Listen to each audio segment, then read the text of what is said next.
Hi மக்களே, எல்லாருக்கும் வணக்கம்.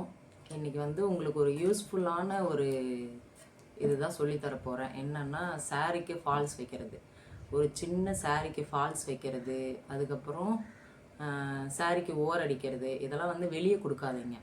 மேக்ஸிமம் சில பேர் மிஷின் வீட்டிலே வச்சுருப்பாங்க, ஆனால் தைக்கிறது எல்லாமே வெளியே தான் கொடுப்பாங்க. அந்த மாதிரியெல்லாம் இல்லாமல் நீங்களே ஸ்டிச் பண்ணிக்கலாம். ஓகேங்களா? எப்படி ஈஸியாக நான் ஸ்டிச் பண்ணுறது, அந்த சுருக்கெல்லாம் வராமல் அப்படிங்கிறத நான் சொல்லித்தரேன். வாங்க பார்க்கலாம்.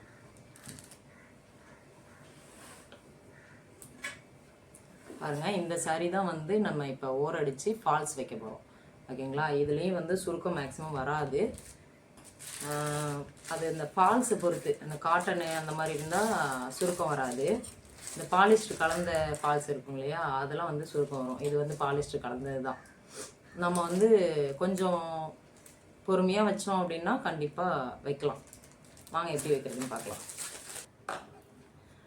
ஹாய் மக்களே, எல்லாருக்கும் வணக்கம். இன்றைக்கி உங்களுக்கு யூஸ்ஃபுல்லான ஒரு இது தான் நான் சொல்லித்தர போகிறேன். என்ன அப்படின்னு பார்த்தீங்க அப்படின்னா, இந்த சாரீ ஓரடித்து ஃபால்ஸ் வைக்கிறது எப்படின்னு சொல்லித்தரேன். ஏன்னா வீட்டில் இருக்கவங்க மேக்ஸிமம் ஒருத்தவங்க என்ன பண்ணுவாங்க, வீட்டில் மிஷின் இருக்கும், ஆனால் அந்த மிஷினில் தைக்க மாட்டாங்க. எப்படின்னு தெரியாமையே மிஷினை வாங்கி போட்டுட்டுலாம் இருப்பாங்க. அந்த மாதிரி ஆளுங்களுக்கு நான் சொல்கிறேன். பெடல் போடுவாங்க, தைப்பாங்க, ஆனால் ஒரு ஓர் அடிக்க தெரியாது, ஃபால்ஸ் வைக்க தெரியாது. அந்த மாதிரி ஆளுங்களுக்கு நான் சொல்கிறேன். இது இப்போ ஓர் அடித்து ஃபால்ஸ் எப்படி வைக்கிறதுன்னு பார்க்கலாம். ஏன்னா ஃபால்ஸ் வைக்கிறதுக்கு 50 ரூபா கடையில் வாங்குவாங்க. ஓர் அடிக்கிறதுக்கு ஒரு சாரிக்கு 20லேருந்து 30 வாங்குவாங்க. ஓகேங்களா? அந்த செலவை நம்ம மிச்சம் முடிக்கலாம். இந்த மாதிரி சின்னது ஓர் அடிக்கிறது, ஃபால்ஸ் வைக்கிறது, நைட்டி நமக்கு தகுந்த மாதிரி ஆல்ட்ரேட் பண்ணி போட்டுக்கிறது, இந்த மாதிரி விஷயம், ஒரு டாப்பு ஆல்ட்ரேட் பண்ணுறது, அதெல்லாம் நம்மளே பண்ணிக்கலாம். ஓகேங்களா? இதுக்கெலாம் டாப் ஆல்ட்ரேட் பண்ணணும் அப்படின்னா கூட கடையில் மினிமம் 50க்கு கம்மி இல்லாமல் வாங்குறாங்க. ஓகேங்களா? அதெல்லாம் நம்ம கொஞ்சம் மிச்சம் முடிச்சுக்கலாம் இல்லையா, அதுக்காக தான் சொல்கிறேன். வாங்க எப்படி தைக்கிறதுன்னு பார்க்கலாம். மாதிரி சாரியில் உள்ள வெளியே தெரியாமல் இருக்கும் சில பேத்துக்கு. அது எப்படி கண்டுபிடிக்கணும் அப்படின்னு பார்த்தீங்கன்னா, இந்த சாரியோட டிசைனை பார்க்கணும். ஓகேங்களா? இந்த சாரியோட டிசைன் இப்போ இது ஒரு ஹார்ட் இல்லையா, இந்த ஹார்ட் இப்படி தான் வரணும். நம்ம இடுப்பில் சொருகும் போது இதுதான் சொருகணும். ஓகேங்களா? இப்படி தலைகள் தான் சொருகக்கூடாது. இது தலைகள் தான் சொருகிறது இந்த மாதிரி. ஓகேங்களா? இந்த மாதிரி சொருகும்போது உங்களுக்கு உள்ள வெளியே எப்படி அப்படிங்கிறது தெரிஞ்சிடும். இதில் இதுதான் உள்ள, இது வெளியே. ஓகேங்களா? இப்போ இது ஓரடிச்சுக்கலாம்.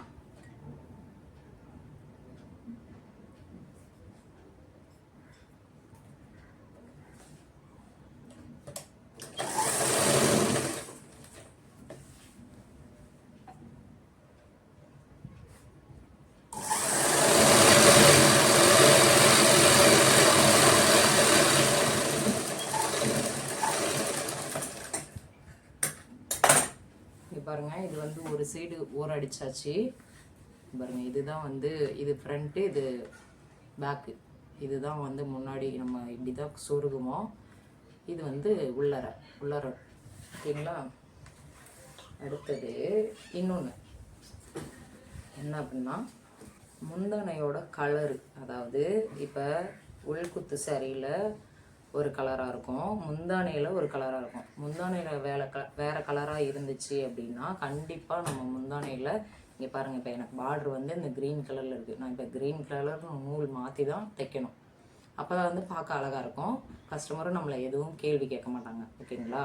அதனால் இந்த மாதிரி தான் ஸ்டிச் பண்ணுவேன். இங்கே முந்தானையில் வேறு கலரு, அதே மாதிரி உள்குத்தி சேலையில் இதில் இந்த கலர் போட்டு இதே கலரே உள்குத்தி சேலையில் போட்டோம் அப்படின்னா அதுவுமே கஸ்டமர் கம்ப்ளைண்ட் பண்ணுவாங்க. ஓகேங்களா? இப்போ நமக்கே பார்க்குறதுக்கு நல்லா இருக்காது இல்லையா, வேறு கலரில் நூல் இருந்தால். அதனால் அதே கலர் தான் போட்டு தைக்கணும். இந்த சாரியை ஈவனாக நம்ம கட் பண்ணிக்கணும். ஓகேங்களா? இதில் சைடில் ஒயிட் இருந்துச்சு, நான் அந்த ஒயிட்டை இப்போ கட் பண்ணி எடுத்துட்டேன். மடக்கிற அளவுக்கு ஒயிட் இருந்தது அப்படின்னா நம்ம அந்த ஒயிட் கலர் நூலையே போட்டு தைச்சிக்கலாம். ஆனால் அந்த அளவுக்கு இல்லை, ஒரு மடக்கு மடக்கிற அளவுக்கு தான் இருந்துச்சு. ஒரு இடத்துல நிறைய இருந்தது, ஒரு இடத்துல கம்மியாக இருந்துச்சு. அந்த மாதிரி இருந்தால் அதை ஈவனாக கட் பண்ணி எடுத்துக்கோங்க. எடுத்துட்டு அதுக்கப்புறமா இதை இப்போ ஓர் அடிச்சுக்கலாம். நான் க்ரீன் கலர் நூல் மாற்றிட்டேன். ஓகேங்களா?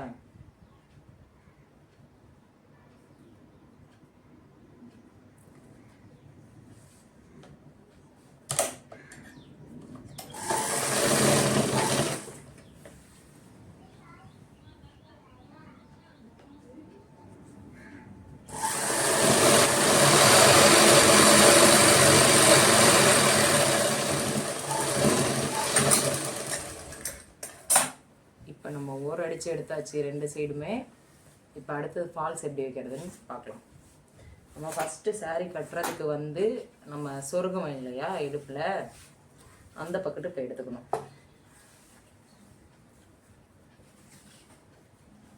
இது வந்து நம்ம saree வந்து சொருகிற இடம் ஓகேங்களா, இந்த இடத்துல தான் சொருகும் இடுப்பில். அதுலேயே கீழே உள் சைடு, இது நான் இப்படி மடக்கியிருக்கேன், இதில் வந்து உள் சைடு அதாவது மடக்கின சைடு ஓகேங்களா, இதில் கீழே எடுத்துக்கணும். பாட்டமில் எடுத்துட்டு இவ்வளோ தூரம் விட்டுருங்க ஓகேங்களா, இவ்வளோ தூரம் விட்டுருங்க. எப்போவுமே வந்து சாரியை இந்த இடத்துல இருந்து ஃபால்ஸ் அடிக்கவே கூடாது. இந்த இடத்துல இருந்து அடிச்சிங்க அப்படின்னா நம்ம கொசுவும் ஃப்ரண்ட்டில் எடுப்போம் இல்லையா, அதாவது ஃப்ளீட் எடுப்போம் பார்த்தீங்களா, அந்த ஃப்ளீட்டோடய முடிஞ்சிடும். ஃப்ளீட்டுக்கும் அந்த சைடு கொஞ்சம் இவ்வளோ தூரமாவது நம்ம இப்படி சுற்றுற இடத்துல வரணும். வந்ததுனா தான் உங்களுக்கு அந்த சாரீ வந்து மடங்காது, கொலுசில் எதுவும் சிக்காது, அந்த மாதிரி இருக்கும் ஓகேங்களா. நீங்கள் இங்கேருந்தே ஸ்டிச் பண்ணிங்க அப்படின்னா கண்டிப்பாக வந்து கொலுசில் சிக்கக்கூடாதுங்கிறதுக்காக தான் ஃபால்ஸ் வைக்கிறது. அதனால் வந்து நம்ம இந்த இடத்துல இருந்து வச்சுக்கலாம் ஓகேங்களா. கரெக்டாக பாருங்கள், ஒரு 10 இன்ச் இருக்கும், 10 இன்ச்சு 15 இன்ச்சு கிட்ட இருக்கும். விட்டுட்டு இங்கேருந்து வைக்க ஆரம்பிப்போம் ஓகேங்களா. இந்த இதை வந்து விட்டுறணும், இங்கேருந்து வைக்க ஆரம்பிப்போம். இதுக்குமே வந்து நூல் போடுறது ஒரு டவுட் வரும் ஓகேங்களா. ஏன்னா பார்ட்ரு வந்து சின்னதாக இருக்குது, இருக்கா. இந்த பார்ட்ரு வந்து இந்த பார்டரில் ஒரு கலர் கொடுக்கணும். நமக்கு மேலே வந்து ஃபால்ஸ் பாருங்கள் எவ்வளோ அகலமாக இருக்குது பார்த்தீங்களா, மேலே தானே வருது. ஏன்னா மேலே வந்து ஒயிட் இருக்குது ஓகேங்களா, மேலே ஒயிட்டு கொடுக்கணும் ஓகேங்களா. அதனால் என்ன பண்ணுறோம், இந்த க்ரீன்லேயே வந்து இந்த இடத்துல அடிக்கும்போது க்ரீன்லேயே அடிச்சுக்கணும், மேலே அடிக்கும்போது ஒயிட்டில் அடிக்கணும் ஓகேங்களா. அப்போ தான் பார்க்குறதுக்கு நல்லாயிருக்கும். நம்ம இது ஃபுல்லாகவே ஒயிட்டில் அடித்தோம்னாலும் நல்லா இருக்காது, ஃபுல்லாகவே க்ரீனில் அடித்தாலும் நல்லா இருக்காது.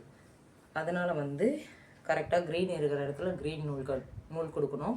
அதாவது நீங்கள் கேட்பீங்க, சின்னதாக இப்போ ஒரு டிசைன் இருக்கும், அதில் வந்து நம்ம அதில் ஒரு கலர் இருக்கும், இன்னொரு டிசைனில் ஒரு கலர் இருக்கும், அதுக்கு மாற்றணுமா அப்படின்லாம் கேட்பீங்க. அதுக்கு மாற்ற தேவையில்லை. அதில் வந்து நம்ம வேறு கலர் கொடுத்துருந்தாலும் தெரிஞ்சுக்காது ஓகேங்களா. ஆனால் இது வந்து லென்த்தாக ஒரே க்ரீனாக தானே இருக்குது ஃபுல்லாக. இப்போ இதில் நம்ம ஒயிட்டு கொடுத்தோம்னா தெரியும் ஓகேங்களா. ஏன்னா இங்கே பாருங்கள், இப்போ இந்த சில்வரில் அடித்தா கூட தெரியாது, ஆனால் வந்து இந்த க்ரீனில் தான் நம்ம அடிக்க போகிறோம். இதில் வந்து ஒயிட் அடித்தோம் அப்படின்னா கண்டிப்பாக தெரியும் ஓகேங்களா. அதனால் இங்கே வந்து க்ரீனு கீழே வரைக்கும் ஃபால்ஸ் வரும், இந்த அகலத்துக்கு வரும். இந்த இடத்துக்குலாம் அப்படியே ஒயிட்டில் தான் அடிக்க போகிறோம் ஓகேங்களா. வாங்க அடிக்கலாம். இப்போ வந்து ஃபால்ஸ் எடுத்து ஸ்டிச் பண்ணலாம். இந்த ஃபால்ஸ்லேயுமே வந்து உள்ளே வெளியே இருக்குங்க. எப்படின்னா மடக்கி ஸ்டிச் பண்ணியிருப்பாங்க ஓகேங்களா. இது வந்து இப்படி மடக்கியிருக்காங்க ஓகேவா. அதனால் இதை தான் வந்து நம்ம சாரிக்கு மேலே இப்படி வச்சு தைக்கணும் ஓகேங்களா.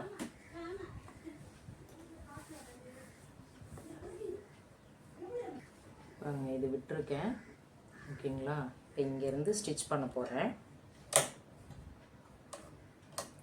இந்த ஃபால்ஸையுமே ஒரு மடக்கு இப்படி மடக்கிட்டு அதுக்கப்புறமா இப்படி வைங்க.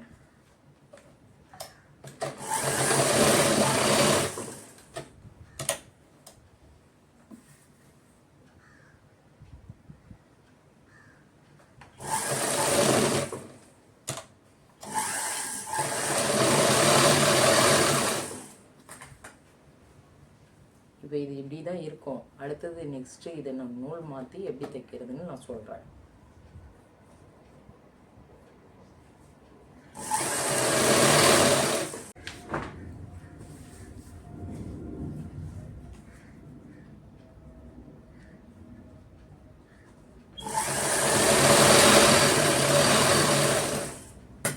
இப்போ வந்து இது முடிய போகுது ஓகேங்களா. இந்த முடிகிற இடத்துலையும் என்ன பண்ணணும் அப்படின்னா இந்த மாதிரி மடக்கி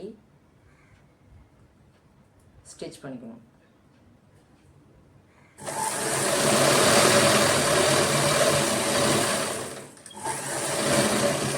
இப்போ இந்த இடத்துலையே சில பேர் என்ன பண்ணுவாங்க, திருப்பிட்டு இங்கேருந்தே ஸ்டார்ட் பண்ணுவாங்க. அந்த மாதிரி ஸ்டார்ட் பண்ணிங்கன்னா உங்களுக்கு சுருக்கம் தான் வரும் ஓகேங்களா. அதனால் எப்போவுமே அந்த மாதிரி ஸ்டார்ட் பண்ணக்கூடாது. நம்ம எங்கே ஸ்டார்ட் பண்ணணுமோ அந்த இடத்துலையே தான் மறுபடியும் ஸ்டார்ட் பண்ணணும். அப்போ தான் சுருக்கம் இல்லாமல் நம்ம தைக்க முடியும். இப்போ இங்கேருந்தே மறுபடியும் ஸ்டார்ட் பண்ணுறதுக்கு என்ன பண்ணணும், நூல் வந்து மாற்றணும். இப்போ வந்து இங்கே பாருங்கள், இது வந்து ஸ்டார்ட் பண்ணியிருக்கோமா, இதை வந்து இப்படி அடிக்கணும். ஓகேங்களா? அதில் இருந்து மறுபடியும் ஸ்டார்ட் பண்ணணும் நம்ம.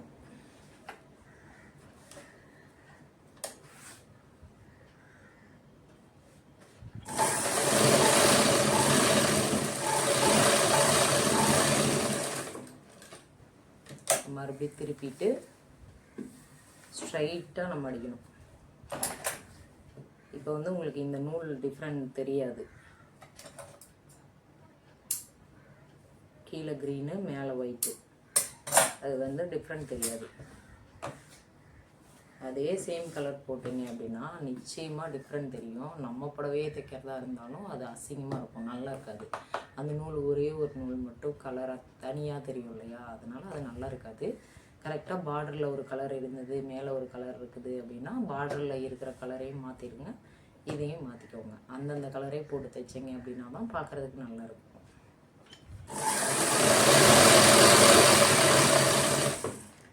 இந்த மாதிரி தைக்கும்போது இப்படி சாரி இழுத்துட்டு வரும், அப்படியே தைக்கக்கூடாது. அப்படியே தைச்சோம் அப்படின்னா கண்டிப்பாக இந்த இடத்துக்கு சுருக்கம் வரும். அதனால் சாரியை வந்து இப்போ நம்ம தைக்கிறது ஸ்ட்ரைட்டாக இப்படி ஸ்ட்ரைட்டாக இருக்கணும், அந்த மாதிரி வச்சு ஸ்டிச் பண்ணுங்க.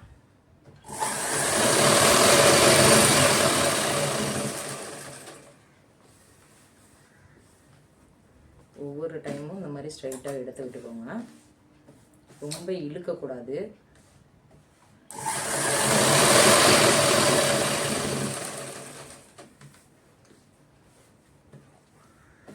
நீங்கள் வந்து இழுத்து இழுத்து தைச்சிருந்தீங்க அப்படின்னா இந்த எண்டிங்கில் தான் ரொம்ப ப்ராப்ளம் வரும். அதை நம்ம ஒரு மாதிரி இந்த இடத்துல எல்லாம் சுருக்கம் வரும். இந்த சாரி இருக்கு இல்லையா, அடியில் நம்ம பிடிக்கிற இடம், அந்த இடம் வந்து அப்படியே பஃப்னு இருக்கும். அதனால் வந்து இதில் தெரிஞ்சிடும் உங்களுக்கு எப்படி நீங்கள் ஸ்டிச் பண்ணியிருக்கீங்கன்னு.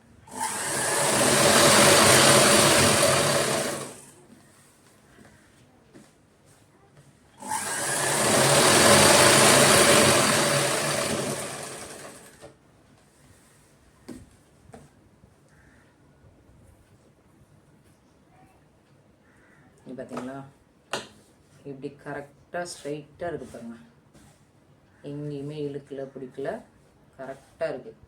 இந்த மாதிரி தான் ஸ்டிச் பண்ணுங்க. இப்போ திருப்பிட்டு இந்த இடத்தையும் தைச்சிக்கலாம்.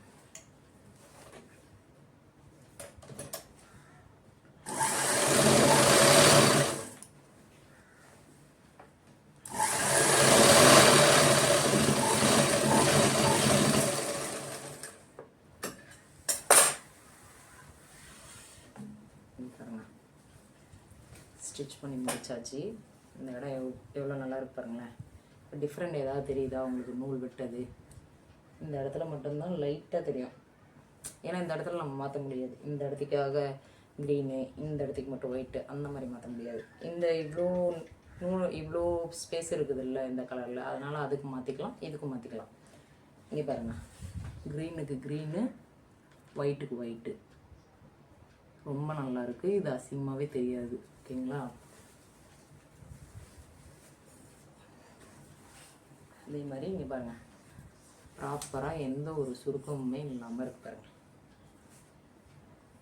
பாருங்கள், இப்படி வச்சா ஸ்ட்ரைட்டாக புடவை மட்டும்தான் தெரியுது, புடவையாகவே தெரியுது, எந்த ஒரு சுருக்கமுமே தெரியல. இந்த மாதிரி தான் ஸ்டிச் பண்ணணும். இந்த மாதிரி இன்னும் உங்களுக்கு என்ன மாதிரியெல்லாம் டிப்ஸ் வேணும், எதெல்லாம் தைக்கிறதுக்கு ஈஸியாக எனக்கு சொல்லித்தாங்க அப்படின்னு சொல்லி கேட்டீங்க அப்படின்னாலும் நான் கண்டிப்பாக சொல்லித்தரேன். என் வீடியோஸ் பிடிச்சிருந்ததுன்னா லைக் பண்ணுங்கள், ஷேர் பண்ணுங்கள், கமெண்ட் பண்ணுங்கள், சப்ஸ்கிரைப் பண்ணுங்கள். தேங்க்யூ ஃபார் வாட்சிங். பாய்.